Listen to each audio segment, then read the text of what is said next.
दोस्तों, स्वागत है आपका आज की ब्रेकिंग न्यूज में। देश और दुनिया से जुड़ी बेहद बड़ी और महत्वपूर्ण खबरों को इस वीडियो के माध्यम से हम आप तक लाते हैं सबसे पहले।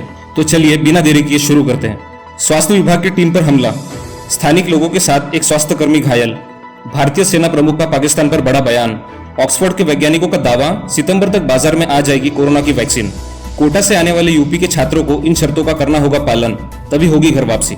दिल्ली के अस्पताल से भागा कोरोना मरीज, महाराष्ट्र सरकार का बड़ा फैसला, 12 लाख मजदूरों के खाते में भेजेंगे पैसे।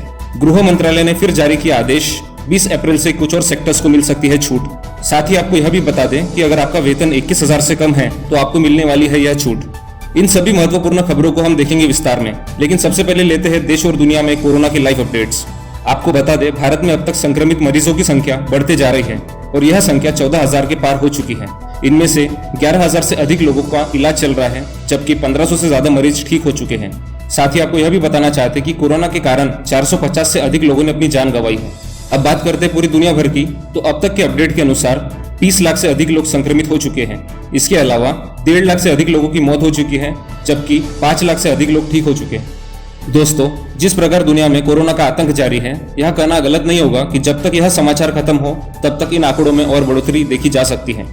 इसी के साथ चलते हैं अगली बड़ी खबर की ओर। चीन के कोरोना वायरस ने पूरी दुनिया में खलबली मचा दी है। ऐसे संकट के समय कुछ लोग जान दांव पर लगाकर दिन रात सेवा में जुटे हैं, लेकिन कुछ ऐसे लोग भी हैं जो अपनी हरकतों से बाज नहीं आ रहे। मध्य प्रदेश के इंदौर से एक बार फिर कोरोना योद्धाओं पर हमले की खबर आ रही है। इस बार हमला एक बदमाश ने किया। इस दौरान उसने चाकू लेकर टीम पर हमला बोल दिया। बीच बचाव करने आए पड़ोसियों को चाकू लगा और वे घायल हो गए। इसके साथ ही एक स्वास्थ्यकर्मी के सिर और हाथ पर चोट आई। इंदौर के विनोबा नगर में सर्वे कर रहे डॉक्टर, टीचर, पैरामेडिकल और आशा कार्यकर्ताओं पर अचानक ही पारस नाम के एक युवक ने हमला कर दिया। इस दौरान वह नशे की हालत में था। हमला करने पर स्थानिक लोगों ने जब उसे रोकने की कोशिश की तो उसने उनको भी मारा। हमला करने पर स्थानिक लोगों ने जब उसे रोकने की कोशिश की तो उनको भी मारने के लिए वो चाकू लेकर दौड़ा। हमले में स्थानिक लोगों के साथ एक स्वास्थ्यकर्मी भी घायल है। गौरतलब है कि कुछ दिन पहले मध्य प्रदेश के इंदौर स्थित टाटापट्टी बखाल इलाके में कोरोना संदिग्ध की स्क्रीनिंग करने गए डॉक्टर की टीम पर स्थानिक लोगों ने हमला कर दिया। इस हमले में डॉक्टर की टीम ने किसी तरह से भागकर अपनी जान बचा ली। इस दौरान टीम पर पत्थरबाजी और डंडे से हमले किए गए और इसका वीडियो सोशल मीडिया पर खूब वायरल हुआ। इस घटना की पूरे देश में आलोचना हुई थी और मामले के आरोपियों को बाद में पुलिस ने गिरफ्तार भी कर लिया था। दुनिया के लिए महामारी बन चुके कोरोना वायरस से बचाव के लिए दुनिया भर के वैज्ञानिक पूरी कोशिश में जुटे हैं।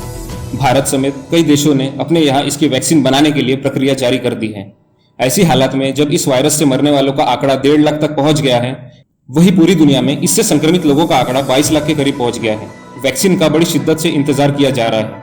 इन सबके बीच ब्रिटेन के ऑक्सफोर्ड विश्वविद्यालय के वैक्सीनोलॉजी डिपार्टमेंट की प्रोफेसर सारा गिलबर्ट ने कोरोना वायरस की वैक्सीन बनाने का दावा पेश किया। पत्रकारों से बात करते हुए उन्होंने कहा कि हम सितंबर तक इस महामारी के वायरस को खत्म करने वाली वैक्सीन बाजार में पेश कर देंगे। उन्होंने दावा किया कि हम वैक्सीन को लेकर पूरे विश्वास के साथ काम कर रहे हैं। हमें पूरा विश्वास है कि यह वैक्सीन इस महामारी को खत्म करने में सहायक सिद्ध होगी। ऐसा बताया जा रहा है कि टीम को अपनी इस वैक्सीन पर इतना विश्वास है कि इसके क्लिनिकल ट्रायल से पहले ही मैन्युफैक्चरिंग शुरू कर दी है। गिलबर्ट का कहना है कि वे सितंबर तक का इंतजार नहीं करना चाहते, जब क्लिनिकल ट्रायल्स पूरा होगा। उन्होंने कहा कि हमें जोखिम के साथ बड़े पैमाने पर वैक्सीन की मैन्युफैक्चरिंग शुरू की है। इसी दौरान जानकारी दी गई कि इस दवा के 7 मैन्युफैक्चरर्स में से 3 ब्रिटेन, 2 यूरोप, 1 चीन और 1 भारत से है। गिलबर्ट ने कहा कि 3 चरणों के ट्रायल्स की शुरुआत 510 वॉलंटियर्स के साथ हो गई। तीसरे चरण तक 5,000 वॉलंटियर्स के जुड़ने की उम्मीद है।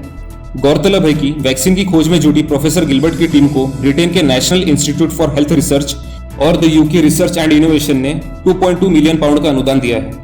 राजस्थान के कोटा में फंसे उत्तर प्रदेश के छात्रों को घर लाने के लिए मुख्यमंत्री योगी आदित्यनाथ ने 200 बस भेजी है, लेकिन इस महामारी से बचने के लिए सरकार ने कुछ शर्त रखी है। सभी छात्रों को इन शर्तों का पालन करना होगा, तभी वे लोग अपने घर आ सकते हैं।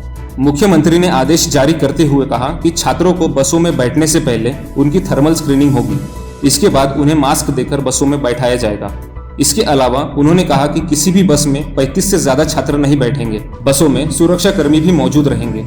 कोटा पहुंचने के बाद बसों से आने वाले छात्रों को उनके इलाके के अनुसार भेजा जाएगा। यह गाइडलाइंस जारी किया गया है। इसके बाद ही छात्रों को कोटा से लाया जाएगा। मुख्यमंत्री योगी आदित्यनाथ ने लोक भवन में टीम 11 के साथ बैठक की। इस दौरान उन्होंने अधिकारियों को श्रमिकों की संख्या का समाधान करने का निर्देश दिया। उन्होंने कहा कि उत्तर प्रदेश में लॉकडाउन के बाद श्रमिकों की समस्याओं को देखते हुए सरकार की ओर से निजी क्षेत्र कि औद्योगिक इकाइयों को अपने यहाँ कार्य करने वाले कर्मचारियों और श्रमिकों के वेतन परिश्रमिक भुगतान का निर्देश दिया जाए। इसके फलस्वरूप प्रदेश की औद्योगिक इकाइयों में 512 करोड़ का भुगतान हो चुका है। प्रदेश के करीब 24 लाख श्रमिकों को 1000 की राहत राशि का भुगतान हो चुका है। पूरी दुनिया के साथ साथ भारत में भी कोरोना वायरस काफी तेजी से फैलता जा रहा है। देश में अब तक 14,000 से ज्यादा लोग कोरोना से संक्रमित हो चुके हैं, जबकि 490 लोगों की मौत हो चुकी है। इस महामारी को रोकने के लिए देश में 3 मई तक का लॉकडाउन जारी है, लेकिन कोरोना मरीज के भागने का मामला लगातार जारी है। जी हाँ दोस्तों, दिल्ली स्थित लोकनायक जयप्रकाश नारायण हॉस्पिटल में से एक कोरोना मरीज भाग निकला। हालांकि बाद में उसे हरियाणा से गिरफ्तार कर लिया गया, लेकिन स्वास्थ्य विभाग को संक्रमण की चिंता सताने लगी है। जानकारी के मुताबिक दिल्ली के LNJB अस्पताल से 17 अप्रैल को कोरोना का एक मरीज भाग निकला, लेकिन बाद में उसे हरियाणा के सोनीपत जिले स्थित ट्राई में शनिवार को पकड़ लिया गया।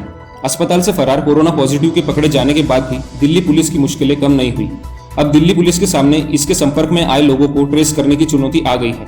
एक दिन पहले अस्पताल से फरार होने से लेकर पकड़े जाने तक वह किन किन लोगों के संपर्क में आया, पुलिस इस संबंध में जानकारी जुटा रही है। गौरतलब है कि यह पहला अवसर नहीं है जब कोई मरीज दिल्ली के LNJB अस्पताल से फरार हुआ। रिपोर्ट्स के मुताबिक इससे पहले भी अस्पताल से कोरोना का संदिग्ध मरीज फरार हो गया था। हालांकि फरार मरीज को चंद घंटों में ही पकड़ लिया गया। दिल्ली के अलावा कई राज्य और जिले से कोरोना मरीज के भागने की खबरें सामने आ चुकी हैं। कुछ दिन पहले ही मध्य प्रदेश के इंदौर से 2 कोरोना मरीज के भागने की खबर आई थी। कोरोना वायरस लॉकडाउन के संकट से जूझ रहे मजदूरों के खाते में महाराष्ट्र सरकार भेजेगी पैसे। महाराष्ट्र के श्रम मंत्री दिलीप पाटिल ने बताया कि 12 लाख पंजीकृत कंस्ट्रक्शन मजदूरों के खाते में 2-2 हजार रुपए की राशि भेजी जाएगी। यह पैसा डायरेक्ट बेनिफिट ट्रांसफर स्कीम के तहत भेजा जाएगा। सीमा पर तैनाती को लेकर भारत सेना के प्रमुख जनरल मनोज मुकुंद नरवणे ने जम्मू कश्मीर दौरे पर पाकिस्तान को आड़े हाथ लिया। सेना प्रमुख ने पाक की आलोचना करते हुए कहा, यह दुर्भाग्यपूर्ण है कि ऐसे वक्त जब भारत समेत सारी दुनिया कोरोना जैसी महामारी के खतरे से लड़ रही है, वही हमारे लिए हमारे पड़ोसी परेशानी खड़ी कर रहे हैं। भारतीय सेना प्रमुख के बयान पर पाकिस्तान ने प्रतिक्रिया व्यक्त की है। पाकिस्तान के विदेश विभाग की प्रवक्ता आयशा फारूकी ने भारतीय सेना प्रमुख के आरोप को खारिज करते हुए इसे बेबुनियाद बताया। उन्होंने कश्मीर का मुद्दा उठाते हुए कहा कि यह आरोप कश्मीर से दुनिया का ध्यान भटकाने के लिए लगाए गए हैं। योगी पर नीतीश का वार, कहा बस भेजना लॉकडाउन के खिलाफ। उत्तर प्रदेश की सरकार ने अपने राज्य के राजस्थान फंसे छात्रों को निकालने के लिए बसें भेजने का ऐलान किया। यूपी सरकार के इस फैसले पर बिहार के मुख्यमंत्री नीतीश कुमार ने तीखा हमला बोला। नीतीश कुमार ने यूपी सरकार के फैसले को गलत ठहराते हुए कहा कि यह लॉकडाउन के नियमों के खिलाफ है। यूपी सरकार ने राजस्थान में कोटा में फंसे छात्रों को निकालने के लिए शुक्रवार को 200 से अधिक बसों को रवाना किया। नीतीश कुमार ने इस पर निशाना साधते हुए कहा, जिस तरह से कोटा के छात्रों को निकालने के लिए बसें भेजी जा रही है, यह लॉकडाउन के सिद्धांतों के खिलाफ है। गौरतलब है कि बिहार के भी कई जिलों के छात्र कोटा में तैयारी करने जाते हैं। वहाँ छात्र मेडिकल या इंजीनियरिंग की तैयारी करते हैं। लॉकडाउन की वजह से बिहार के छात्र भी वही फंसे हैं और वे भी वापस आना चाहते हैं। तबलीगी जमात के प्रमुख मौलाना साद व विदेशी नागरिकों पर शिकंजा कसने की पुलिस ने की तैयारी। तबलीगी जमात से जुड़े विदेशी नागरिकों के अलावा मौलाना साद पर दिल्ली पुलिस ने शिकंजा कसने की तैयारी कर ली है। इस बाबत दिल्ली पुलिस आयुक्त SN श्रीनिवासन ने क्राइम ब्रांच के अधिकारियों को निर्देश दिया और कोई भी तबलीगी जमात से जुड़ा विदेशी नागरिक बिना क्राइम ब्रांच की जानकारी के देश छोड़ न सके, यह सुनिश्चित करने को कहा। लॉकडाउन के दौरान महिलाएं और बच्चों के साथ हिंसा के मामले बढ़े, दिल्ली हाईकोर्ट ने भेजी नोटिस। जी हां दोस्तों, दिल्ली हाईकोर्ट ने लॉकडाउन के दौरान महिलाओं और बच्चों के साथ हिंसा की घटना के खिलाफ कार्रवाई करने के मामले पर सुनवाई करते हुए दिल्ली सरकार, राष्ट्रीय महिला आयोग, दिल्ली महिला आयोग और केंद्रीय महिला और बाल कल्याण मंत्रालय को नोटिस जारी किया है। याचिका एक NGO all India council of human rights, liberties and social justice ने दायर की है। कोरोना वायरस की महामारी को रोकने के लिए सरकार ने लॉकडाउन जारी किया। वहीं लॉकडाउन की समस्या से जूझ रहे कर्मचारियों के लिए सरकार ने बड़ी राहत का ऐलान किया है। क्योंकि प्रधानमंत्री नरेंद्र मोदी ने लॉकडाउन की अवधि बढ़ाकर अब 3 मई कर दी है, इसलिए कर्मचारी राज्य बीमा निगम ESIC ने फरवरी महीने के लिए ESI अंशदान जमा करने की समय सीमा को 15 मई तक बढ़ा दिया है। पहले फरवरी और मार्च महीने के अंशदान भरने की तारीख 15 अप्रैल थी। इसका लाभ न सिर्फ देश में बल्कि प्रदेश में काम कर रहे कर्मचारी को भी मिलेगा। इसके अलावा ESI योगदान जमा करने की समय सीमा बढ़ाने के कारण को लेकर श्रम मंत्रालय ने एक बयान में यह भी कहा कि कोई प्रतिष्ठान अस्थायी रूप से बंद है और कोविड-19 संकट की वजह से लागू पाबंदियों के चलते श्रमिक काम करने में असमर्थ है। वहीं मध्य प्रदेश श्रम विभाग के अधिकारी हरीश महदले ने ESIC लाभार्थियों को मिलने वाले अन्य उपाय के बारे में बताया। ESI अंशदान दाखिल करने की व्यवस्थित अवधि के दौरान प्रतिष्ठानों पर कोई जुर्माना या ब्याज नहीं लगाया जाएगा। तो दोस्तों, यह थी आज की ब्रेकिंग न्यूज। उम्मीद करते हैं कि आपको काफी कुछ महत्वपूर्ण जानकारी इस वीडियो से प्राप्त हुई होगी। अगर आप चाहते हैं कि हम इसी तरह की खबरें आप तक रोजाना लेकर आएं, तो फटाफट इस चैनल को सब्सक्राइब और लाइक कर दीजिए और अपने दोस्तों के साथ शेयर भी कर दीजिए ताकि इन महत्वपूर्ण खबरों से आपके दोस्त और परिजन भी परिचित हो सके। जय हिंद।